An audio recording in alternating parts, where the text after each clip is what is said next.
Bonjour, bonjour, je suis très heureux d'être ici pour vous parler d'un événement extraordinaire. En effet, 2025 est une année extraordinaire. Entre autres, c'est mes 50 ans.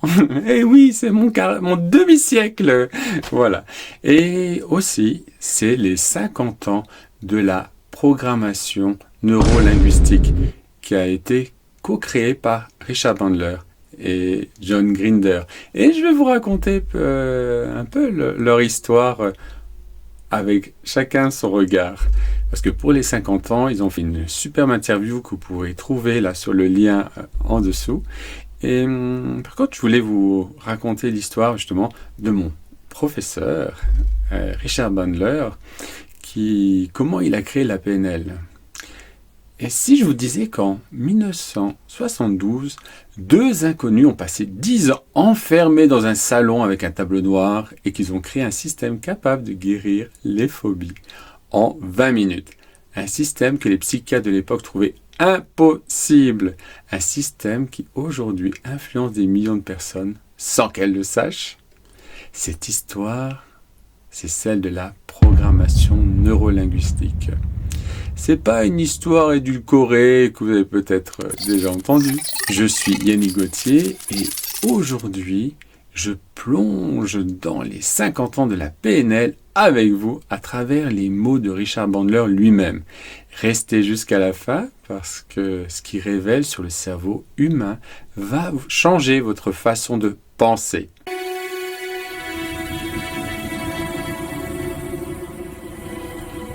D'abord, je vais vous raconter une rencontre qui a tout changé. Tout commence en 1972 à l'Université de Californie. Richard Bandler est étudiant en dernière année de mathématiques. Et John Grinder vient d'être embauché comme professeur université, donc comme linguiste. C'est une rencontre totalement fortuite. Mais voilà le truc fascinant. Richard Bandler travaille déjà sur quelque chose. Il modélise les plus grands thérapeutes de l'époque comme Virginia Satir, Fritz Perls, mais aussi avec des outils qu'il considère aujourd'hui comme archaïques. De son côté, Grinder a un modèle théorique du cerveau. Le problème, aucune application pratique. Vous voyez ce que je veux en venir? Un gars avec la pratique sans la théorie, un autre avec la théorie sans la pratique. C'est le début d'une collaboration qui va durer plus de 10 ans. Et attention, écoutez bien ce que Richard a à dire à propos de leur relation. Nous n'avions pas le loisir d'être ensemble. Nous ne sociabilisons pas ensemble. Nous n'étions pas amis proches. Nous étions des collègues et nous avons travaillé très dur ensemble. Des milliers d'articles scientifiques, des centaines de livres, des nuits entières à remplir un tableau noir d'équations. 9 livres qui ont été coécrits en 10 ans. Et c'est pas du développement personnel Instagram, c'est de la recherche hardcore. Alors, qu'est-ce qu'ils ont découvert pendant ces 10 ans? Des choses massives.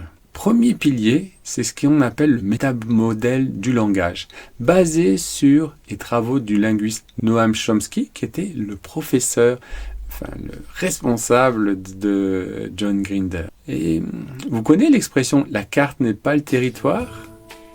C'est de Korzybski, désolé pour la prononciation, et c'est exactement ça, le principe. Chacun de nous construit une carte mentale du monde, mais cette carte, elle est limitée. Elle a des trous, des distorsions. Et le métamodèle, c'est l'outil qui permet d'explorer cette carte et de l'agrandir.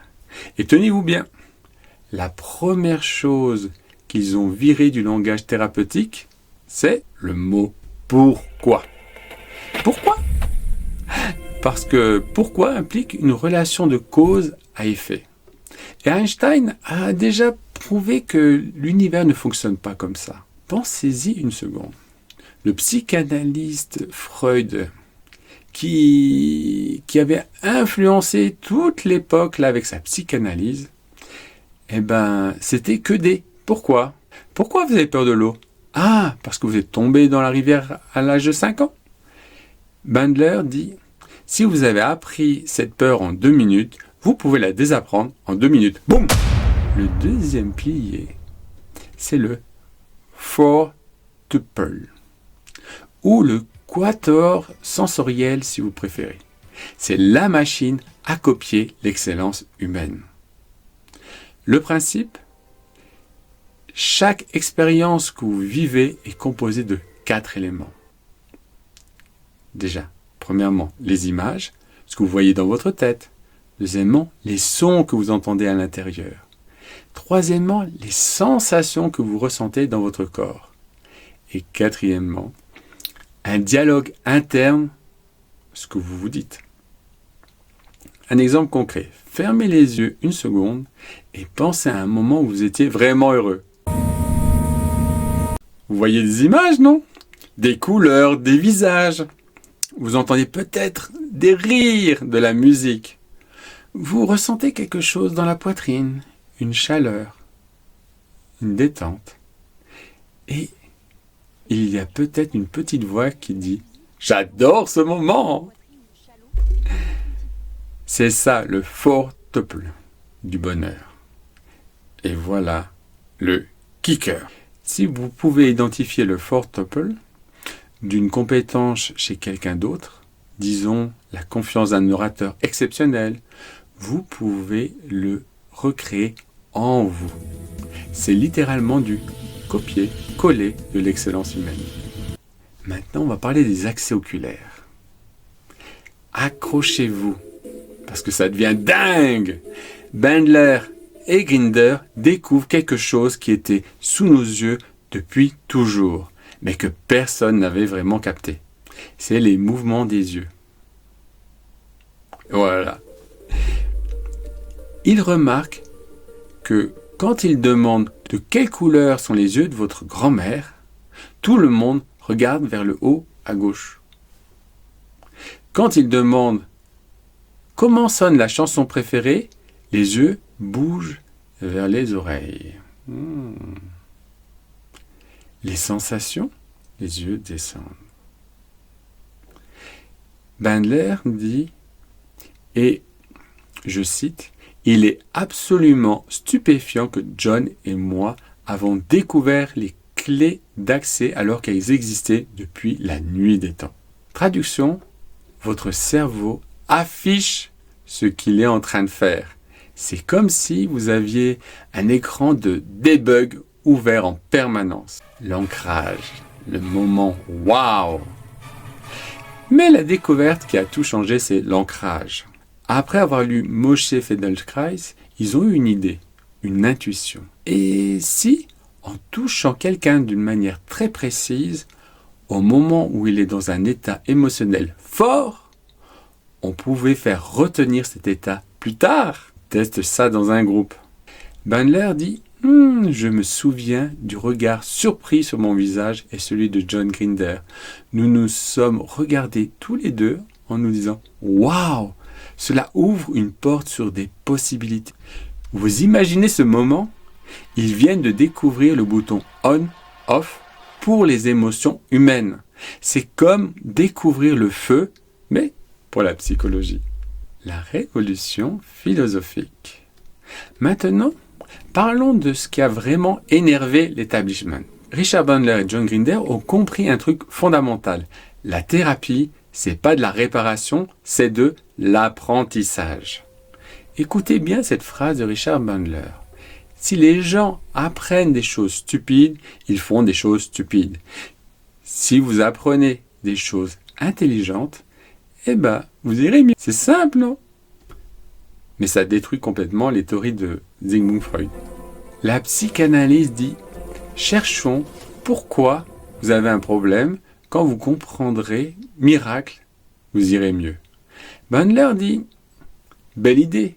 Ça a été essayé pendant 100 ans et ça ne marche tout simplement pas. » Lui, il dit « Apprenez de nouvelles choses, reprogrammez, créez de nouvelles connexions neuronales. » C'est la neuroplasticité.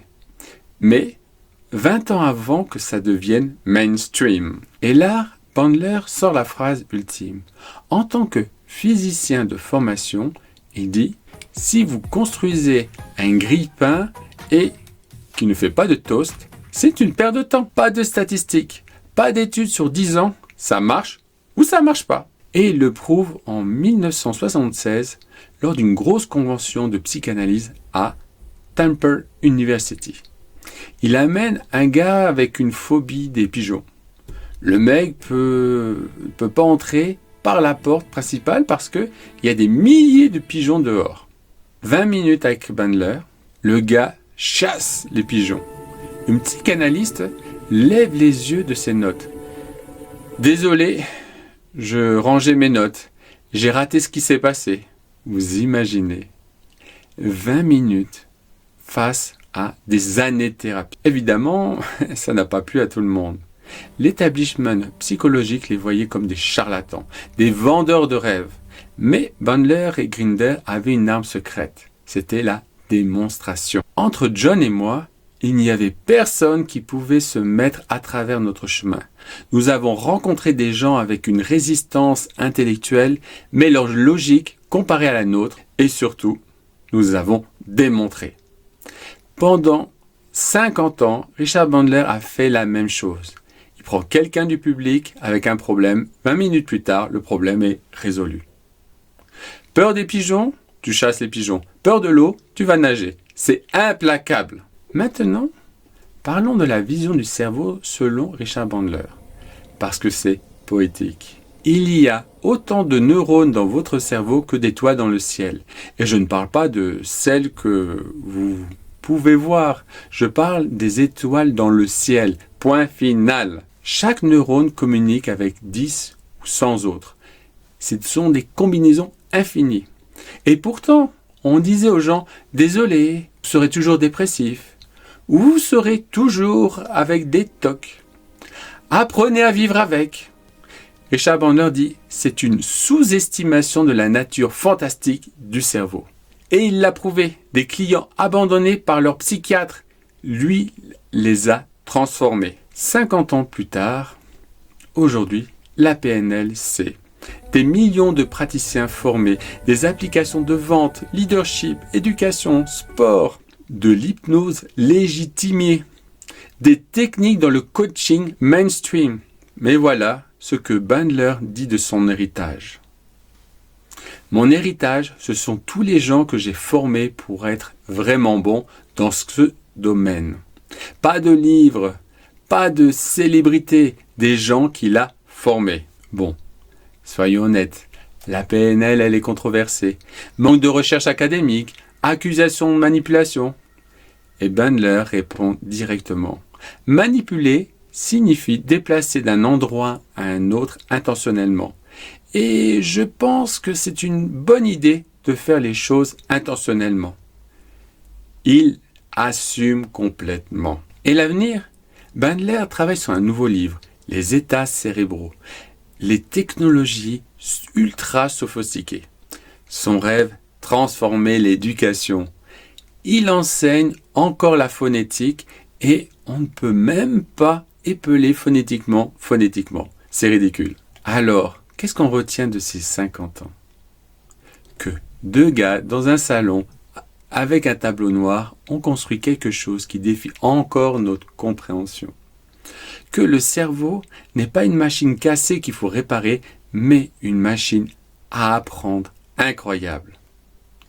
Et surtout, si vous changez votre façon de penser, cela changera ce que vous ressentez et donc ce que vous êtes capable de faire.